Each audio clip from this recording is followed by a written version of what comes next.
Some of the conditions before the project started was lack of communication amongst the community key leaders, lack of leadership from government, city or county government, lack of activities for our youth to be involved in, and just lack of education and awareness across the board.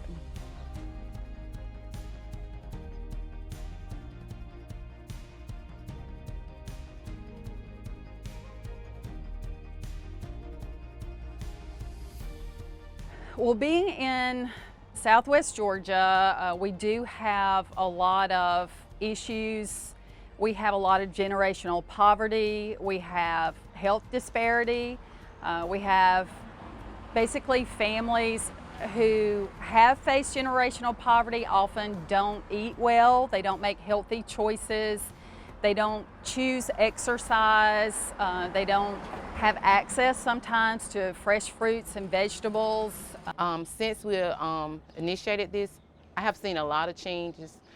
We was able to identify areas that we could come together and walk as a community where you could feel safe to walk and exercise, and just implementing eating healthier and just making Blakely better. Right now we're growing vegetables and produce for seniors. The seniors are the biggest ones that got used to staying at home and oh, it's okay, I've gotten used to this. But they are missing out on a lot of nutrition. The training and awareness that we've brought to our community about poverty, about trauma-informed practices, I think it just brings a higher level. The equity piece, you know, when people think, in general, when people think about equity, they think about being equal, but equity's not really about being equal. It's about getting people what they need to be successful, and that could look different for you, for me, for all of us standing here. One of the things that is most hard, most difficult to do in an initiative like this is to get everyone to the table that can give you different perspectives. If you only come into it with what you assume to be the issue, then you're not going to succeed. Poverty.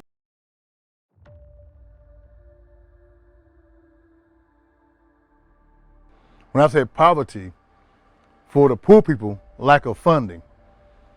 For the people with means, lack of knowing of what the other people wanted, needed. A lot of the people that's sitting around the table, if I don't know what Danielle's issue is firsthand, and to be able to feel the issue, feel her pain, it's ineffective to me, really. I can see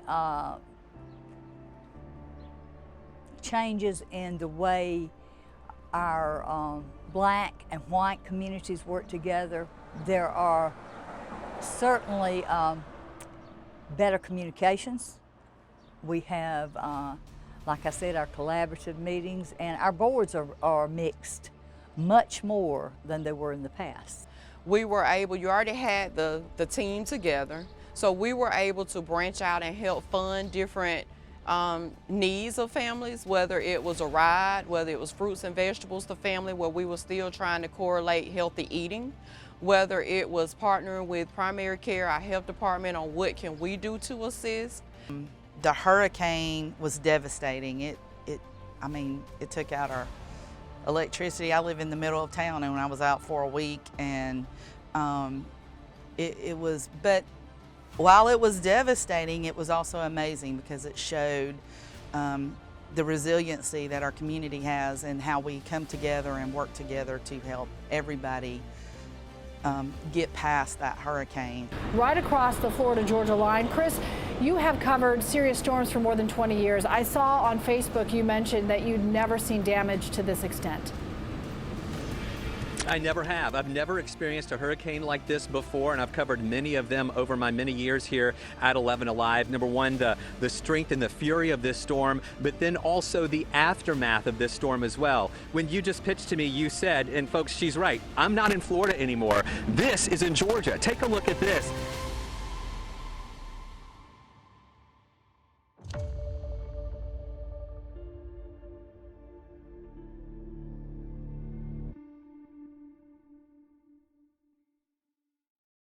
there was a positive and there was a negative impact.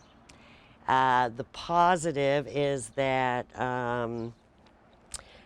during when Hurricane Michael hit, it was devastating around here, and I saw people working together, but then there was a lot of territorialism. No, my church gets this, we're giving it to our people. There was a lot of fighting for the resources, and there weren't a lot to go around. So we made a real strong effort to consolidate during Michael so that there was one place people could go. Hurricane Michael and the pandemic with the COVID. That was the big challenge that we had.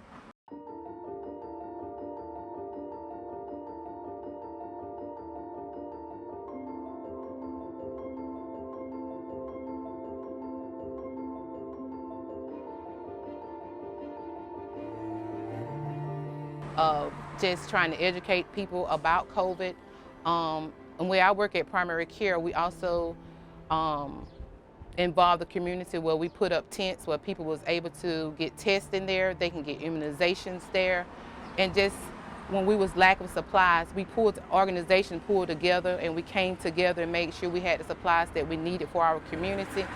And even for us being first responders, they bought care packages and stuff just to help us along our journey. I also believe that we are reaching beyond the usual, these people are the leaders, let's get them involved. We're now looking at, hey, we've got great resources in the community. We have people who are very knowledgeable in all areas, and we need to take advantage of that. I believe the two Georges helped us most in meeting the challenge of structure, organization.